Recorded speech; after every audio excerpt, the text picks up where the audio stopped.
Hello. Okay, we got, I think, everybody in from the waiting room. I know people will come and go, whatever, like do your thing. This is all just for you. So you are here, you're not here, or whatever you want. We are talking today about setting your budget for a house, which is apparently, I mean, we knew it was a popular topic because we get questions about it all the time, but we have got so many questions through Instagram, through the stories and everything else that I already, I have a ton of topics that we can like tackle here. And God, I don't know how in the background there who keeps being, I keep hearing something, but I just wanted to just You're muted. yeah, okay, I got it. I got it. I just wanted to take a couple seconds and introduce myself and the people from my team, our team that are here. For those of you who don't know, I'm sure most of you guys found us, on Instagram because that's where the only place we promoted this. But I'm Megan Brenway, and I am the head of the Upstate Real Estate team, and we're actually at our office in Kingston, New York today. Go figure, we're never here. It's very exciting. But we work across 10 counties essentially. So we have a very broad area that we work in, and we have 12 people on our team, some people who do admin, some people who do work with buyers, some people who work with listings. So I can already see here, there's Angelica Ferguson, who's one of our buyer's agents. She's waving. Jen Brown's over here. She's our chief of staff.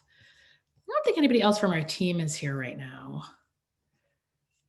Not yet, but you might see some people later. So yeah, and this question of budget it just comes up a lot. So we wanted to kind of talk about it, and our general team MO is to like be as kind of open and direct as possible, and I'm not trying to bum you guys out. I'm not trying to be like a downer, but I do think that it really helps to go into this market with wide open eyes and to just be ready to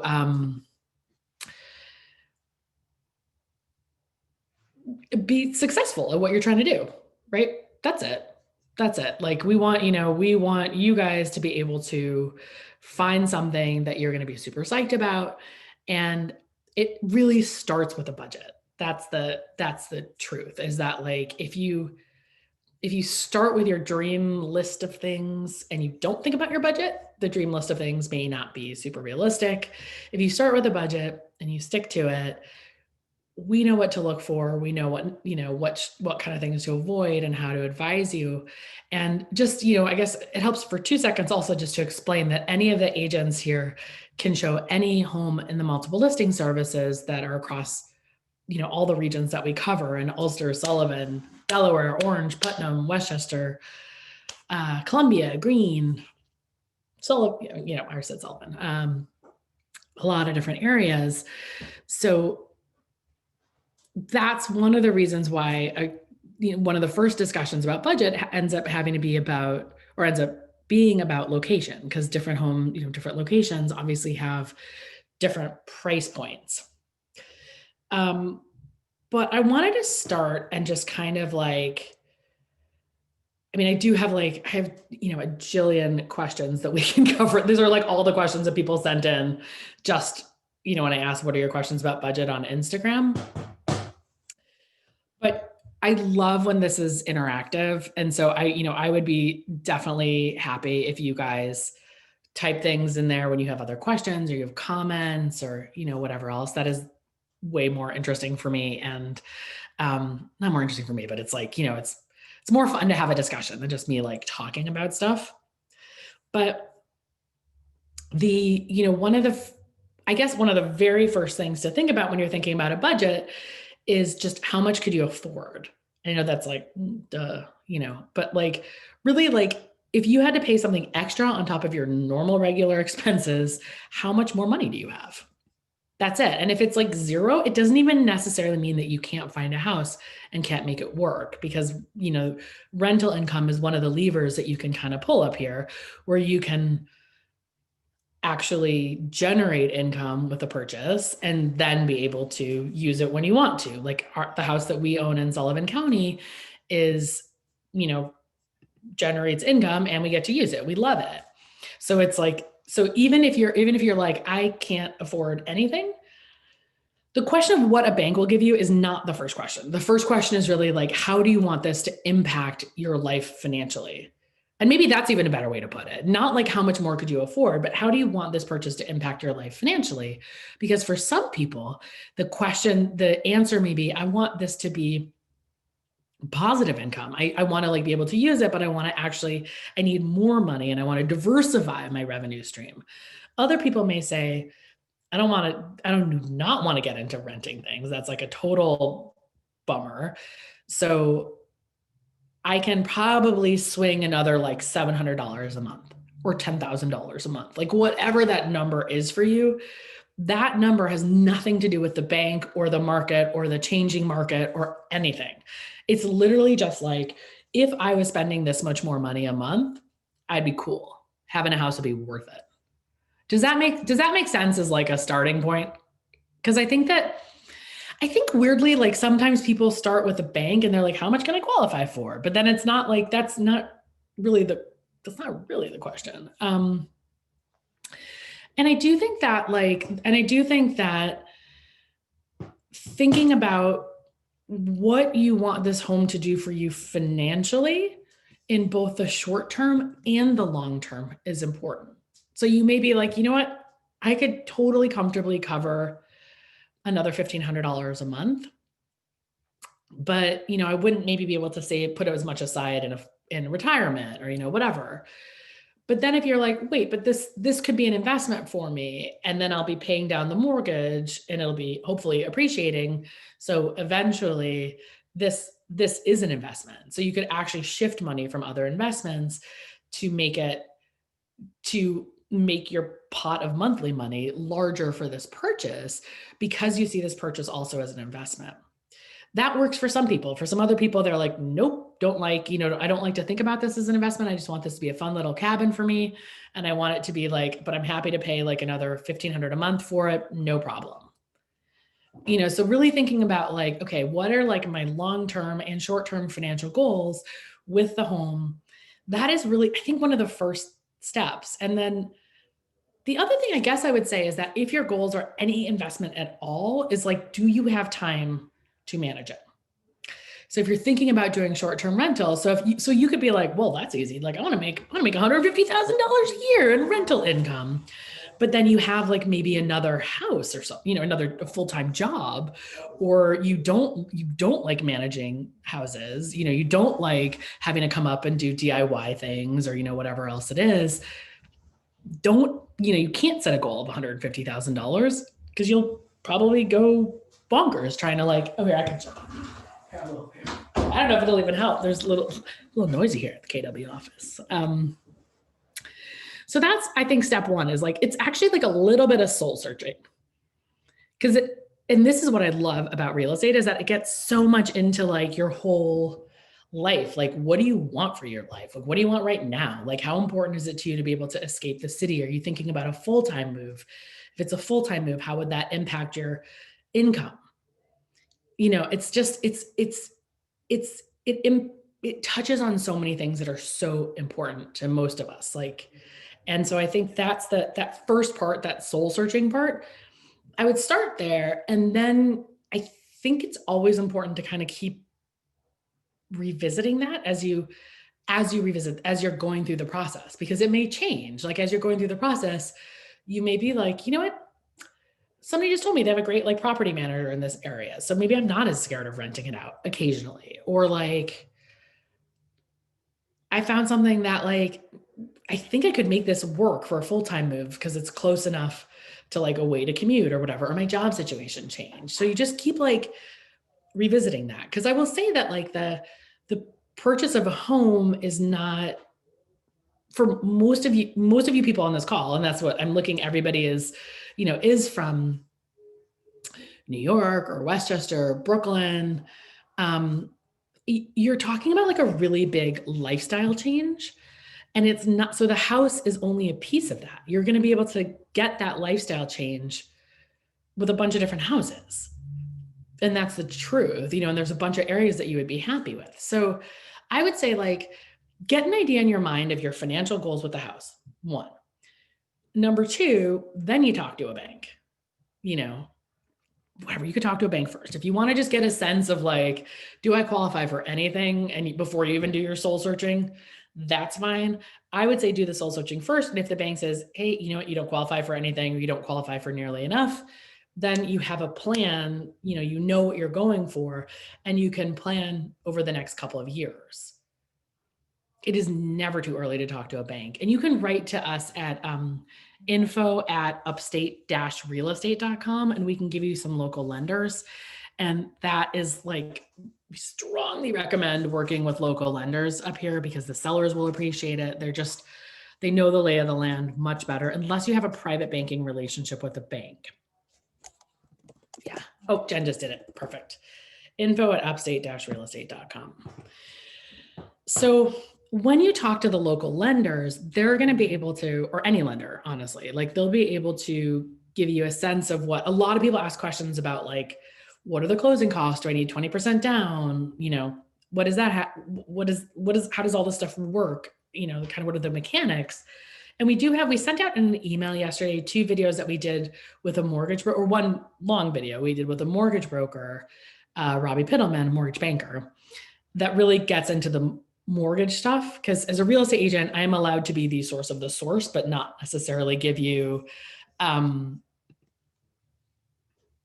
specific mortgage information, if you know what I mean. So, but the things that they're going to look at is your debt to income ratio. So I know I got a couple questions about, like,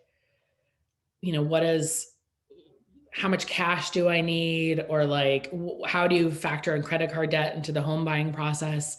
So the debt to income ratio is one of the most important things. And you can do this, like, you can go online to, like, just type in, like, what do I qualify for, or mortgages, or debt to income ratio. And that they have all these online calculators that are actually really useful, where every debt that you have, the banks will only lend up to a certain debt to income ratio, and the mortgage becomes a debt, right? So, like, they're going to, like, add that to any other debt that you have. If it's credit card debt, if you have a car or going to get a car, don't get a car until after you get your mortgage, school loans, anything. And one of the ways that people, like, actually mess up their mortgages is by taking on additional debt, like, right before closing. So that is something real. Like, when I say don't get a car, like, even if you need a car when you're living up here, like, don't get a car right before you close, because that could, unless you talk to your mortgage broker and they okay it, because that can literally make you not qualify for the loan that they qualified you for. Because even if it's only, $300 a month or whatever, it could be enough to tip the balance. And it probably helps to say that also, that a lot of these things are really, they come from lending guidelines from Freddie Mac, Fannie Mae.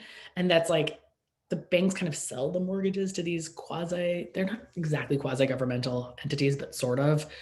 And they have these lending guidelines that basically most of the banks follow. So when they change their lending guidelines to be stricter or looser, that impacts all of the loans pretty much. So one of the changes, for example, and this would impact your debt to income ratio, is that usually for freelancers, which is, I know I got a lot of questions about that, and that's a lot of our audience is freelancers or self-employed. And usually you have to show 2 years of income, like your last 2 years of taxes, essentially. But they changed it during COVID for these lending guidelines. So you also have to show, like, the last 3 months of, like, most recent 3 months, or, like, some of the months in 2020. So that's a big change for some people. If you've had a bad year in 2020, which a lot of people have, that change could significantly impact how much money you can borrow. So that is something to talk to a bank about. Now, there are some banks upstate, and we can talk about which ones, but I know Rondout Savings does it. Jeff Bank does it. They have what's called portfolio loans. And those are loans that don't have to conform to those federal essentially lending guidelines. They keep them in-house. They say, yeah, this looks like a good enough risk. I mean, it's more formal than that. But it's like they have their own internal lending guidelines. So they can take things that like maybe wouldn't be able to be sold on the secondary mortgage market and wouldn't be able to be sort of guaranteed by these other organizations.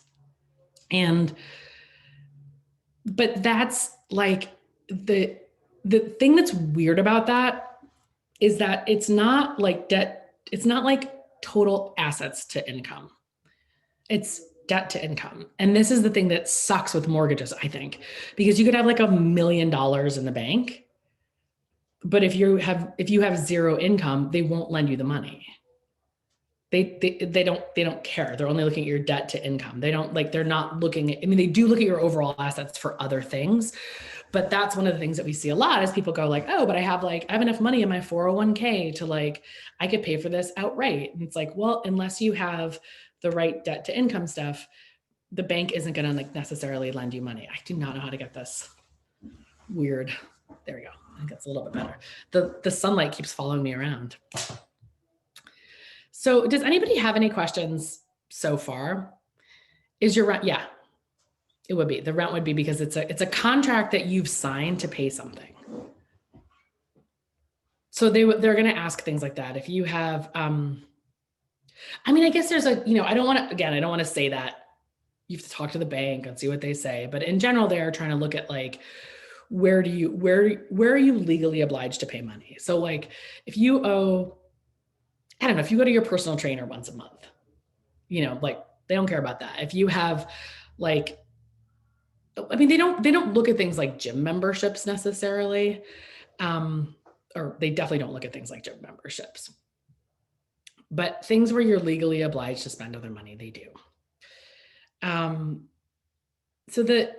So there's like, that impacts how you have like how much money you have for other, well, and let me actually say another thing. This is where it wouldn't matter. So if you were going to give up your apartment in New York, it wouldn't matter. So if you're like, I'm moving up here full time, then obviously they don't take it into consideration. But they might, if you had like a lease, if you wanted to move in October, but your lease went until January, I don't know what the bank would do with that. Like they may still think you're obligated to pay it for a little bit longer. So you'd have to talk to a bank about it.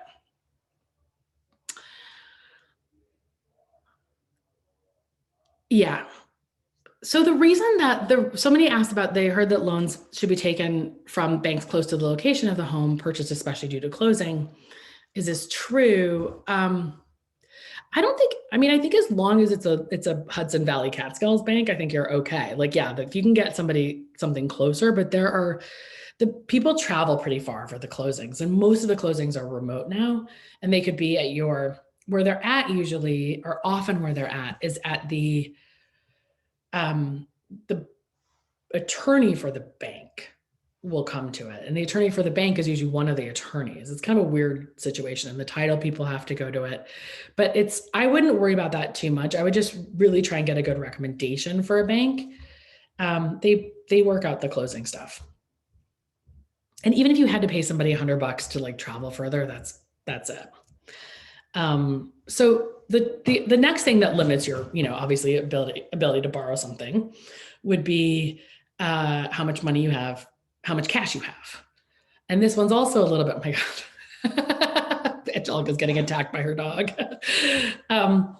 So generally, yes. And a bunch of people ask this, like 20% down is still standard, I would say.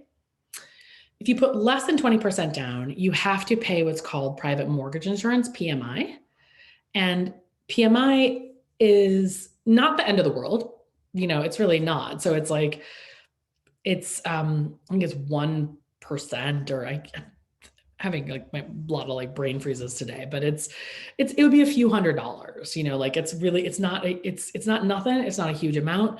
You stop paying PMI when you have 20% equity in the home. So let's say you put 10% down and you either then put money into the principal in like big chunks, or you basically can get the home reappraised after a few years because there's been appreciation. When you have that, when you hit that, you have 20% equity in the home, that means you own 20% of the home, then you stop paying the PMI. So it's not that big of a deal. And so we are seeing people, because the interest rates are so low now and people want to do other things with their cash, that we are seeing people get loans that are 5% down or 10% down sometimes. And that is usually, sometimes when it's a second home, and definitely when it's an investment property, you usually have to put in more. But we've seen 10% down for second homes. But the other factor, well, I'll do the easy one first. So basically, you want to, again, talk to the bank, think about your overall big picture. How much cash do you have to put down? How does that impact with your debt to income? Maybe it all fits together nicely and easy peasy. The closing costs are usually, like, depending on the cost of the home, like 12 to 15, 17, right around there, $1,000. And the reason I'm saying it's pretty broad, now the bank is going to give you an estimate of closing costs. That's one of the things that happened after the last housing crisis, is they got really serious about these, like, closing cost estimate calculations. So what you're paying at closing costs is usually you're paying an attorney. Up here, there's always an attorney, and it's usually around $1,500, give or take. You're paying for your mortgage application fee and the appraisals. So that's maybe $700, give or take. You have a bunch of things, the title search and the municipal search and title insurance. So that is basically the title insurance company goes out and checks and makes sure that you actually, like, the person who's selling the home owns the home, and then they insure it so that, like, if you find out a year after you own it that somebody else owned it and the person you bought it from shouldn't have sold it. So you pay that, and that's this one-time fee. Then the other big costs that are kind of interesting are taxes. So you pay the tax, you pay back the sellers for the taxes that they've already paid for that year. So, school taxes are due in September. If you're about to ask, what if I don't have kids? Or what if they don't go to school? Doesn't matter. Everybody pays school taxes. So when you look at, like, an average home up here, and if it's like $10,000 of taxes a year, it's roughly about 2/3 go to school taxes. So September.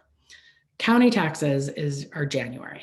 Sometimes there are town and city taxes also, but it's basically September and January, these big payments. So depending on when you close and if the seller paid for it. So if you close, let's say you close September 30th, and they've just paid the school taxes for the entire next 12 months. So let's say that's $7,500 or whatever. So you're going to owe them for, like, you basically pay them, they prorate it for everything that they paid in advance. So when you close actually makes a difference as to how much you need for your closing costs. So if you close in August 15th, then you'd have to pay them back, the seller, the county taxes from August till January of that year. But the school taxes, you'd only have to pay them back for a couple weeks. So it'd be a lot less. So I'm not saying you should time your purchase to, like, what if you're going to pay your taxes. This is not, by the way, you don't, like, sit there. I mean, you do sit there writing some checks, but this gets all calculated by the attorneys, and it goes from the bank and this and so this is all this stuff that, like, the attorneys and the banks will figure this stuff out for you. You'll know those numbers. The other thing that happens is that sellers, you reimburse sellers for any fuel that's left there. So, like, if they have a propane tank and it's like a quarter filled, or oil or whatever, the day before the walkthrough, we usually go through and you measure it. And then at the closing table, they kind of say, okay, great, you owe, like, another couple $100. You also prepay, usually with most insurance companies, you prepay insurance for the entire year. And there are a couple other things like that. So it's like, even though if you, like, are budgeting $15,000 or whatever for closing costs ish, for, like, a house up to, like, probably around whatever, $500,000, $600,000, a lot of it it's not like money you're losing there. It's just money that you're paying, that that your taxes or your insurance or whatever it is that you would have to pay anyways. You're just paying it in advance. one of the good things that I always forget that's really nice is that you also kind of skip the first month of mortgage payments. So you don't pay the first month. You kind of, I don't know how they do this calculation or why, but you skip that first month and then you start paying it the next month. So you have 1 month where you sort of like get to coast by, which is nice. So the one caveat to this is the ever tricky world of appraisals here. So with appraisals are super random. I know I've mentioned this like a lot, but appraisals are pretty random up here. They have been, and they still are, and they probably are more now because of COVID. Okay, I'm trying over here. Let's see if that works. Oh, there we go. That's even better. So with appraisals, you basically, there are essentially two markets. There's kind of the market of like people who earn money locally and then people who earn money. I mean, again, this is broad strokes. People who can earn money remotely or in New York City, those are different employment markets. And so they lead to like different budgets generally. And also traditionally, we've had a big, really strong weekender market here, which is kind of merging with moving full-time from the city or half-time from the city. So those are like almost two parallel markets. So when we're showing clients homes, it's not usually like, I don't know, like a 1995 house right on a road with like a ton of stained glass and shiny floors or something, or it's not necessarily a rundown ranch house that has like neighbors all around it. It might be an awesome ranch house in the middle of the woods. It's a different thing. So the problem is the appraisers don't really care. So they will appraise just based on essentially the square footage, the numbers of bedrooms and bathrooms, the amount of land, and within a 5-mile radius, which 100% does not reflect how most buyers that we work with actually look for homes. What that means is that more and more sellers are starting to talk about an appraisal floor or say, hey, we want the buyers to take on most of the risk of the appraisal. And so I can use the house that we have right now in Wurtsboro, the super cute brown house with the little red door. It's freaking adorable. But that house is only 800 square feet and it's in a town that has almost no comps and it's being sold furnished. So there's like some value to the furniture that the appraiser is not going to acknowledge. The appraisers also, and this is the Airbnb person, the appraisers do not look at any Airbnb income. They will not look at short-term rental income at all. So that is a big issue because we have some houses where it might make $100,000 a year in rental income and the appraiser adds $0 in terms of the value for that. But the buyers actually do add money. They do value that in a financial way. What this practically means is for our little cute, adorable house in Wurtsboro, we talked to the sellers and about like, what could it appraise at? And basically we got to, this could appraise as low as $250. It's being sold at $365. If it appraises at $250, which we think is truly a worst case scenario, but that's what the sellers want to kind of cover themselves for the worst case scenario, then the seller's not going to negotiate the price. So if it appraises at $275, it doesn't mean you're like, yay, now I only pay $275. They're going to ask that people put in additional funds or restructure their loan. But either way, you probably, for that house, which is $365, you need to show proof of funds for around $175,000 in addition to a pre-qual from a bank to even like be able to see the house, because there's no particularly with like the rates of COVID rising and everything, there's no reason to like have people who can't move forward with an offer see the house. So that is really important for things like homes that are particularly small. If there's Jen's slinking out to see if they could stop hammering for like 20 minutes. Hopefully, we'll see. So it's when homes are really small, if there's something really special about them, like they have like a ton of character or there's like a waterfall nearby or a pond or something, like that's the kind of stuff that appraisers don't care about as much as buyers. So this is something to talk to the agent about. And this is also, so when you get back to your soul searching, you put your soul searching hat back on, right? So you're like, this is how much money I have per month to pay. And this is how much cash I have. we can work with that.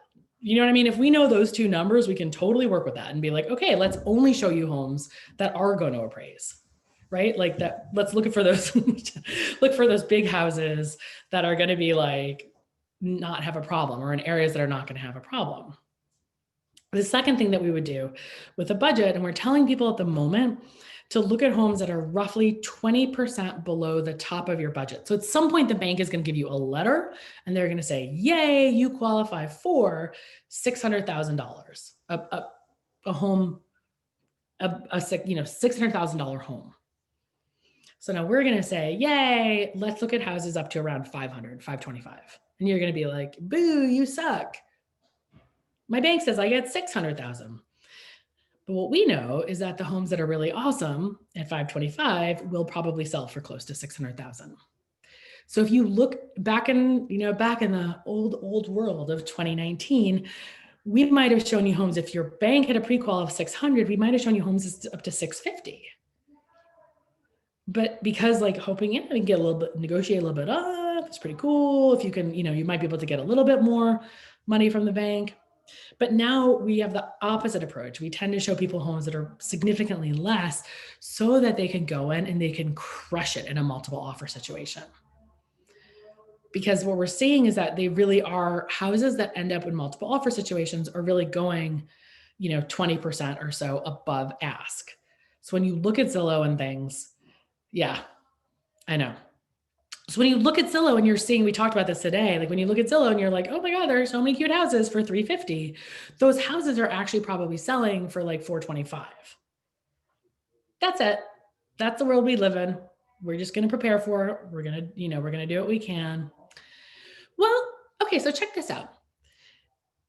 It kind of stinks to be a buyer, but I always thought the one thing that I've always underestimated, I'm just reading a chat thing. I'm just not having some kind of thought in my head, but like, I always underestimated how much Brooklyn could appreciate. So every time I was like, oh my God, I can't believe we're paying like 325 for a 2-bedroom condo in Clinton Hills. This is such a ripoff. We'll never, and then we ended up selling it for like 850.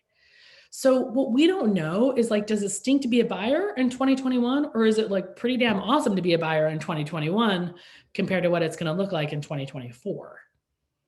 We know it stinks compared to what it was in 2017, for example. Like we all wish we could turn back time and buy more property, But the thing is that I don't see the prices going down here because it's such a rural, the whole thing is such a rural area. There are not that many homes. There are not that many desirable homes. And even if only a tiny percentage of people are able to work remotely or decide to buy Airbnb investments or decide to have a weekend home or whatever reason, I think the prices are going to keep going up and up. I don't see a way that doesn't happen. And that's the honest to God truth. It's slightly terrifying. Oh my gosh, Angelica, please.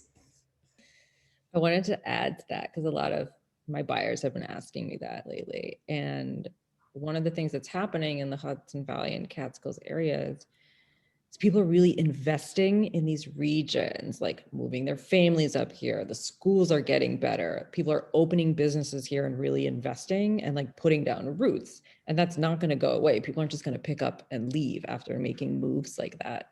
And then I've been telling people like prices are they've been going up for the last 10 years. The last 4 or 5 years, we've seen double-digit growth every year, and it'll eventually plateau, but that's several years down the road, I think. And we're just going to end up being Park Slope. Prices in Park Slope have never gone down. They went up, they stayed steady, and they've never gone down. And I think that's what it's going to be like.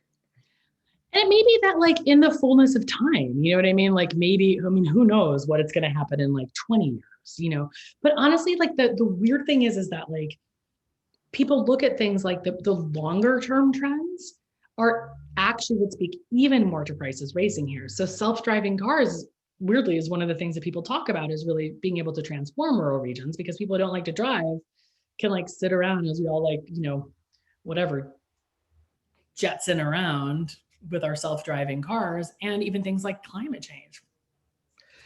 Because New York City could kind of like, lots of it could kind of flood and then people will come up here. You're right. So the appraisal thing is a little bit confusing. So in the olden days, again, like let's say you had a house and you guys agreed to a price, the buyer and the seller agreed to a price of $350. All good. The house appraised at, the bank sends out an appraiser, it appraises at $330. Often what would happen then is the buyer and the seller would talk and they would negotiate and they would split the difference. So basically the buyer would say, I'm going to basically add $10,000 cash and we'd like you to drop the price to $340. Very civilized, you know. In this market, the differences are way bigger usually. So it could be like, we had a house recently that was the agreed price was $540 and it appraised at $320. So that's a big difference. Now you could be like, well, that's bullshit. Why would I ever buy a house that appraised so much lower than the asking price? It's just because it's the kind of house that won't appraise, like the one in Worthboro. It doesn't mean we can't sell it tomorrow for more money. It's not its market value, but using the rules that appraisers have to use in a highly regulated industry, it will not see the value that buyers see the kind of value in it. So, and the worst thing about this is that it's completely random. So we're seeing a ton of things appraised. We're seeing things, you know, that are like way more than they would have cost or whatever. No problem. It appraises, no problem. And then we're seeing ones that are like that are like, what the hell? That only appraised a little bit more than it appraised in 2014. That makes no sense. So that's what's a little bit weird. So the idea is that, and the thing to mention is that the appraisal doesn't happen till almost the end of the process. From an accepted offer to closing can be 3 months. You might find out about your appraisal 7 or 8 weeks into it.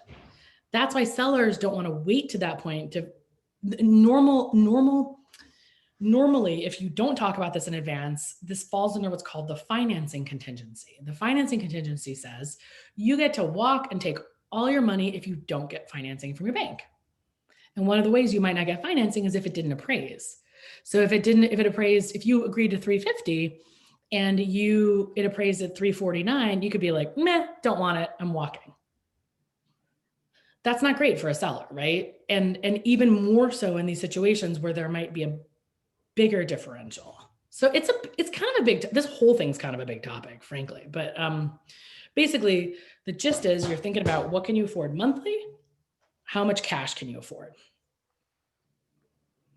Now, in terms of how much cash can you afford, like you gotta, and what you can afford monthly, there are other costs. And this is what people were kind of talking, a lot of the questions were, what are the other costs? Like there are costs of having a home that are not mortgage, taxes, you know, and insurance. So you have costs that are like, I say, and I'm sticking to this, I think it's kind of a genius thing or whatever, maybe not genius, but like, I think it works. I think if you budget around $500 a month for your expenses on top of mortgage, interest, and insurance, mortgage, taxes, insurance, principal, yeah. I think then you're usually pretty good. That's like a pretty conservative, like it's a pretty high amount. So that would cover your fuel costs in winter, your firewood, your, if you need somebody to mow your lawn, if you need somebody to plow your road, exterminate, like pest guy, internet, basically all that stuff. In addition to that, and this is like the rule of thumb, if you're renting a house, is that you should budget about 10% of the income for just like routine maintenance. So that's something else to think about is like, you do not want to spend your last dollar and then own a home, even if it's a brand new home, because like just stuff happens. Like, that's like, it's like, it doesn't mean it's a bad house. It'd be like you made dinner and then like after 4 days, the dinner starts getting dry or whatever, you know what I mean? Like, it's to be expected. So stuff goes wrong because these are physical things. And as I always say, nature wants to come in and like mess your house up constantly. So you were dealing with water and bugs and wind and rain and like it's like, the plagues essentially. So you're just like battling off nature all the time, which means like, I should show you guys this picture. No, I'm going to show you this picture. Like on Christmas Eve in our house in Kingston, like half of our ceiling collapsed in our living room. Fun times, because like we knew the roof was old in that section, but apparently there was a leak that's somewhere totally different that was then like building up over here, then the firewood, and it just went, and like water started like spitting out of it everywhere. So we had to spend, close to $15,000 fixing the roof and also repairing the sheetrock. That's real stuff. So that's not like, I hope that never happens. I hope that it's like, that will happen. So just like you want to have some money set aside for that stuff so you don't get surprised by it. You don't get annoyed by it. You're just like, I'm good to go. Even in this crazy market, some deals do fall through. Have you ever seen instances where deals fall through after appraisal, another buyer comes in and the appraisal changes? We have seen deals where one buyer will switch banks and you'll get a different appraisal. The appraisals are a little bit random. And the one thing that's interesting about them is that it's based on things that have closed in the last 6 months. And because there's so little inventory here, that's what's so interesting. Is like, let's say you had a great appraisal and you don't know when the appraiser is coming or when they're, when they're going to be doing their report. So let's say they get like delayed 3 weeks and there was like a great house that they could have used as a comp that now is out of that 6-month window. And like a new Kaka house comes in, like that can change it because there's so few comps here. Like it's not like Brooklyn where you could be like, I want to see, 1 million 2-bedroom condos that are like between 700 and 900 feet. You can't, there's just not enough. So I'm going to look at like, okay, did that stuff.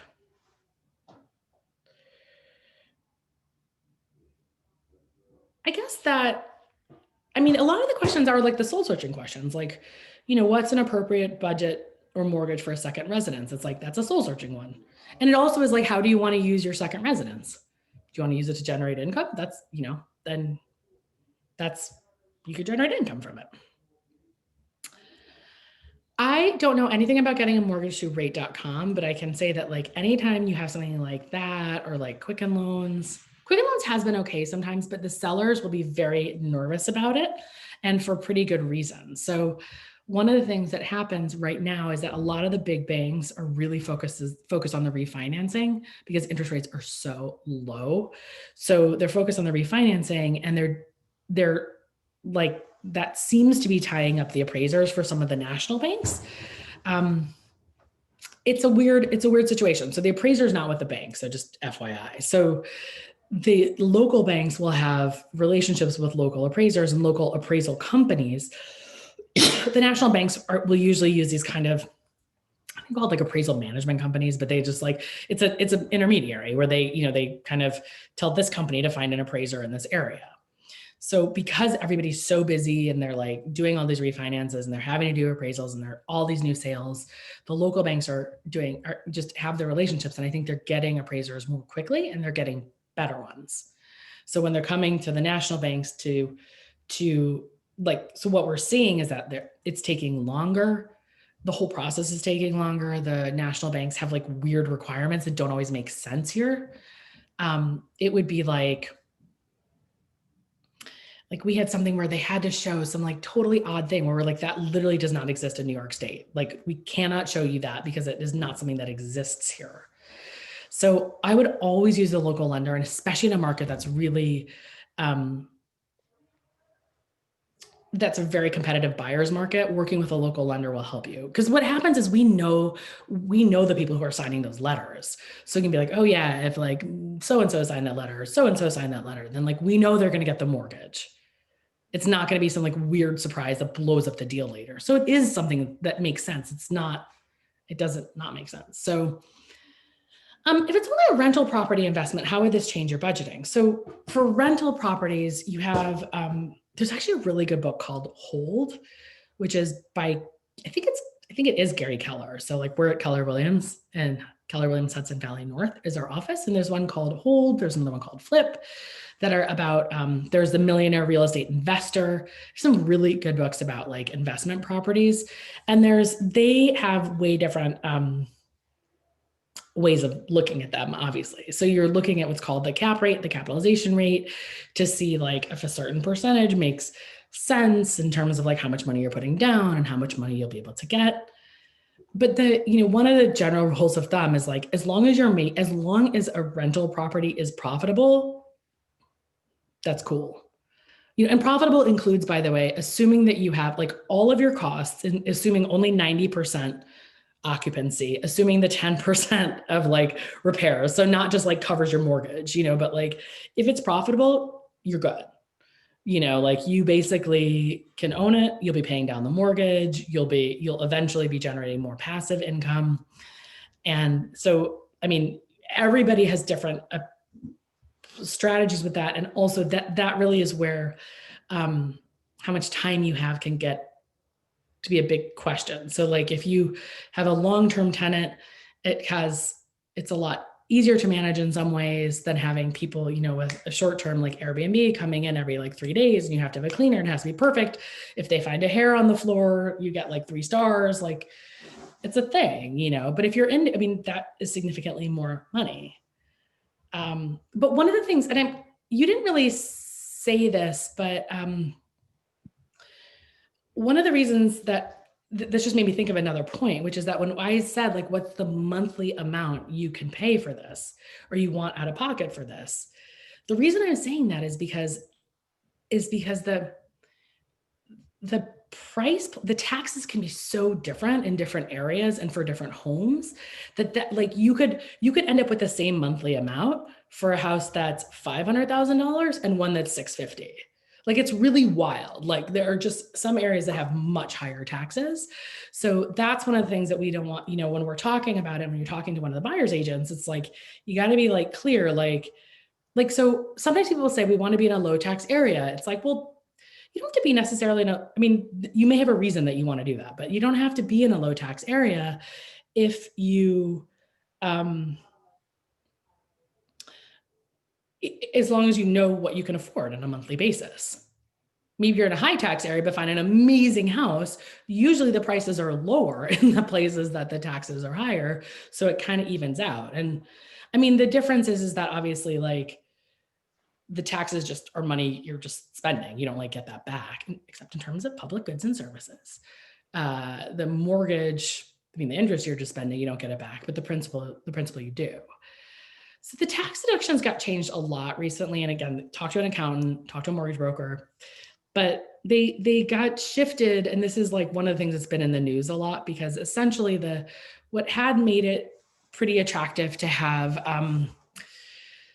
so there are like, if you run it as a business, and this is somebody asked about doing something as an LLC versus as a person, in some ways it doesn't matter that much, but you can talk to an accountant. But if you are generating income, then obviously like normal businesses, you can deduct a whole lot of things like but you know what, I'm just going to leave it at talk to an accountant, because this is where I could get into like more hot water, but there's a lot of things that you can deduct. And whether or not it's your primary or secondary residence is also something you should talk to an accountant about. Because if you spend a certain amount of time there, then you don't have to pay New York City tax at all. And if you're a freelancer or anybody like that can actually save a lot of money. So there's sort of like, you want to have like your little team of people. It's like an accountant to like give you some advice, or financial advisor, the mortgage broker, your real estate agent, and kind of like keep all those pieces tied together. Yeah, the most accurate taxes. So I don't know where to find accurate taxes, because they just don't, none of the big websites seem to report them accurately. Like they either report only the county or not. And then one of the weird things is that even when they do report them correctly for what we would see also when we look into it, sometimes like a seller, if an owner didn't pay their school taxes on time, it gets added to the county taxes for next year, which is weird. And there's like no mention of it. So it's just like all of a sudden it looks like there's hugely high taxes. So I would just ask, again, like this is where like working with a real estate agent is probably helpful. In general, what I tell people to budget for taxes, for every $250,000 of house, it's around like $6,500 of taxes, or $7,000. That's a very broad stroke thing, but that's like, I think is a kind of a helpful thing. The lowest realistic budget currently, which county has the best value? So we talk about like the further you get away from New York City, generally the better, right? Like in terms of if you're looking for lower budget, or if you're in a town versus being out in the country. Because when you're competing with weekenders, everybody doesn't want to be in a town. They want to be out in the middle of the country. So that is true. I think that like we have started to tell people generally who are looking at 250 and under to talk directly to listing agents. because we're finding it so hard to find them houses that they don't just like lose. Because that is a price range that it's like multiple offer, investors are coming, other people are coming, and it's just really hard. So I mean, I would say that I think you can still find houses for 2 or 250, but you're gonna have to like hustle and probably do some work and probably have some compromises. I think that like around 300, you start to see more options. Around 500, you definitely start to see more options. So how many months of mortgage should be in the bank after the deposit and closing expenses? So that's like, so this is where like, yeah, you don't, again, like you don't want to spend your last penny to buy a house. But I would say, I mean, well, whatever, I'm not a financial planner, I'm a real estate agent. So this is a soul searching question, right? Like this is one of those things, like how comfortable are you with risk and savings? I think most people that I've seen say to have 6 months of savings. So I would say if you have 6 months of mortgage payments set aside, that seems pretty good. Have I ever done that like in a really methodical way? Nope. Do I know that if I have like credit cards, I can use them and I move money around? Sure. But like I think a sensible person would probably do that.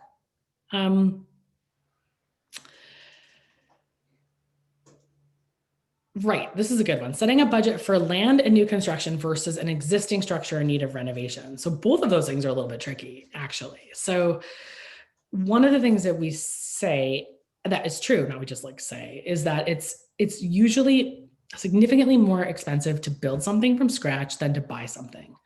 And that seems counterintuitive because I know y'all have looked on those like, you're like, but I saw this amazing prefab that's like $100,000 and it's so cute. I'm not saying there aren't some ways to do it, but in general, to buy the raw land, to get the driveway into it, to get the septic system, the well, the landscaping, the lawn, the blah, blah, blah, blah, blah, blah.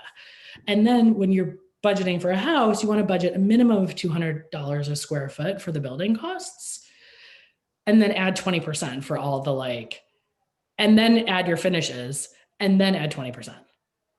I think that that's fair. Like it's tricky. So when you're renovating a house, it totally depends on the renovations.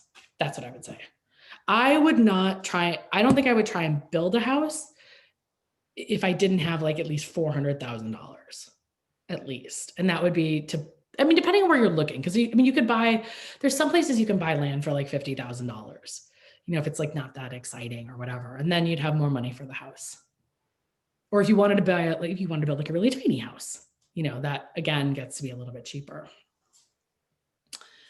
How can you anticipate short-term rental income? So there's a website called airdna.co, airdna, and that's a good place. You can look up you can put in a zip code and look up like rental income. I think you can also just do some research around just like Google, just like look at Airbnbs and see what they're charging in an area. I usually, we like to, I usually estimate 75% occupancy, which I think is probably relatively high, but I don't think that's impossible. I don't think that's impossible if you do a little bit of effort in terms of marketing with like your own Instagram, feed, or like for our clients, we will help them promote their Airbnb if they want us to. You can hire photographers and influencers to come to your house. So I think you can do some like kind of basic marketing and get even a higher percentage of occupancy. And by the way, it doesn't seem to matter that much where it is. So like, it is good. Like obviously if you're right near a ski slope, you're gonna be able to charge higher rates in winter, but you can have a house in a real random location here. If you have the right design, it'll still attract people. Dun, dun, dun. Oh, here's something interesting. So somebody asked, what's acceptable in terms of cash versus mortgage? I want to pay a substantial cash down payment. So this is something that's kind of interesting because so what we see is that like for the seller, they don't necessarily care that much about like, it used to be like, oh, you want to put down at least 20% to not look like super dodgy. But in this market, you actually have a lot of people who want to preserve their cash because the interest rates are so low. So this is where the appraisal floor comes in. So you can be like, hey, I want to borrow I'm going to only put 5% down, but I have enough cash. If I need to, I can put in another $60,000 or whatever. So that kind of covers both things. So like, so then the seller doesn't care, because the risk basically of you putting down, so if you're putting down 5% because you don't have more than 5%, that gets risky for a seller, because then if it appraises a little bit lower, or if something's found in an inspection, you're going to like have to negotiate the heck out of everything. If you're putting 5% down because you still have $200,000 in the bank, but you just don't want to touch it, then you can just structure the deal and just like, we can come up with all kinds of ways to make the seller feel comfortable with that. Dun, dun, dun. How do you pay utilities? I think we've got a lot of these things. Oh, advice for competing with cash offers without the liquidity. So at some point, the amount of money is important, right? So like, so you could have a cash offer that's $200,000, or a cash offer that's say $700,000, and an offer with financing that's $850,000. And like that seller's probably going to take the $850,000. You know, if it's like the cash offer is $700,000 and your offer is $705,000 and you have financing, they're probably taking the cash offer because they'll be done more quickly. You know, we usually say that cash is worth about 10% more than financing. So that's like a rule of thumb. Now, if you're getting financing, but can prove you're like a totally awesome risk, and the really baller move, which like, again, like almost nobody can do, but like we have people who do it, is if you can waive the financing contingency. So let's say you actually have enough money to buy the home in cash, you just don't want to. So you say, we're going to waive that financing contingency all the way. I could lose my job. I could buy that new car. I could do whatever. It doesn't matter. We are committing to buying this house. So if we don't get the mortgage, I'm still going to go forward. I'm going to pay for it in cash. That's like the closest that you could get to cash. If you, a medium way would be to have the appraisal floor. You know, that's another thing that like helps people kind of understand that like you're taking the market into consideration. And then we have things that we can tweak about wording about how to handle the inspection, and all kinds of ways of learning what the sellers want that really help to structure an offer. And we have absolutely had financing offers beat cash offers. So it is totally doable. You just have to like work at it a little bit more. But also, again, like if you're looking at the top of your budget and you're competing with someone with cash, you're going to have a hard time. If you're looking 20% below your budget, the top of your budget, you're competing with someone with cash, you're in the running. So I think that's really, it's like way more fun to be not at the top of your budget in a multiple offer situation, to be the one who's like coming in. Angelica, did you want to say something, or were you just tapping? I'm writing it to a buyer. Yeah, I read somewhere that you can put in a cash offer, then decide to finance before closing. You can. So if you put a cash offer in and decide to finance before closing, that would be waiving the mortgage contingency, right? You're saying, I'm going to pay cash. You can do whatever the heck you want at that point. Now, the only thing is that you would have to talk to the sellers, and that, you know, you'd have to talk to the agents, would have to talk about it, because it takes longer to get financing. So basically, like, but that has happened a ton of times on both sides of deals that we've worked on, where someone says like, okay, look, our scheduled closing date is November 15th. My bank says we can get it done. Are you cool if we apply for financing? If we don't get it, we'll still close as planned with cash. And then usually, like if you end up, you know, needing a week or something, the sellers will do that. So that's true. I think that's basically, I mean, there's a lot.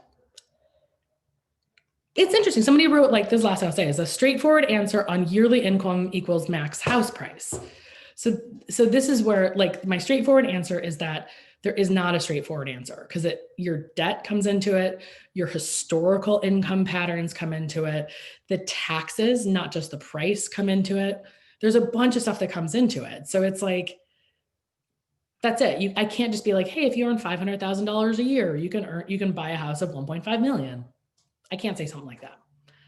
So I don't know the rest of the story, you know. And also, not a mortgage broker. State for the record again, this is all for informational and educational and entertainment purposes. You know, if you want to, we can give you guys mortgage brokers to talk to get into the details.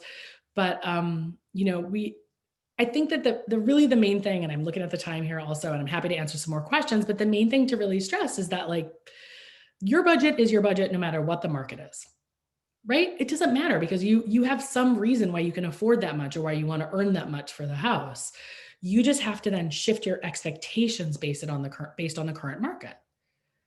And that, and this is where if you had $400,000 a year and a half ago, you would have had certain expectations that you cannot have now. But again, it's not to say that in 2 years, your 450 could be worth even less, in terms of what you could get. What we talk about is the, essentially it's price, location, condition. And the last one that we add for our team is kind of character or design. Those are the things that you can compromise on. So you can't be like, I want to pay this price and have amazing condition and amazing location and amazing design. It's like you might need to pay more for all of those things. So you think about where am I willing to like compromise, and where am I willing to compromise short term and long term. Maybe it's a house that could have amazing design. Maybe you can't afford the renovations right away, but you can later. A la Jen Brown, who's to my right over here today. So yeah, is there any like last questions? Did I confuse you guys or was it helpful? I feel like I'm looking at a bunch of faces like this. But the finance part is kind of like that a little bit, but it is something that you'll get, the other thing that does happen is people's budgets do change. So honestly, like if you're looking and you're like, oh my God, I want a pool so badly. And like, I need this much more cash to be able to put a down payment in for a house with a pool. And I need this much more per month. That's when we can talk about, can you borrow money from a family member? Can you borrow money from a friend? And then like, can you offset the income with short-term rental income? Like there's ways to do it. So somebody's going out and shopping, you might actually change your budget, but you're still, it's a process. So, all right. So we have a, for those of you who are not on our wait list yet, we do have a wait list on my Instagram profile, or we just decided today, I wasn't going to call it wait list, but I know it's a questionnaire to start working with somebody on our team on the buyer side. If you want to, there is a little bit, we're trying to work with people as quickly as possible, but obviously this area is kind of inundated with buyers, but we can definitely have a conversation with you. And you get to know one of the buyer's agents and talk about all this stuff in more detail.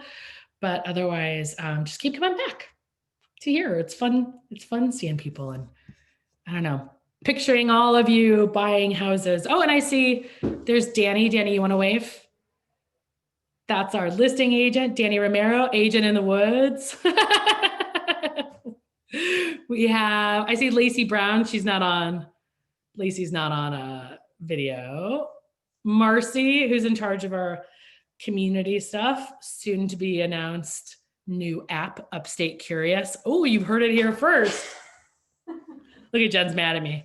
I just said it. Whatever. We're in beta. It's cool. It's all good, Jen. Yeah. So that's it. Well, thank you guys. And hopefully I'll see you sometime up here. Bye.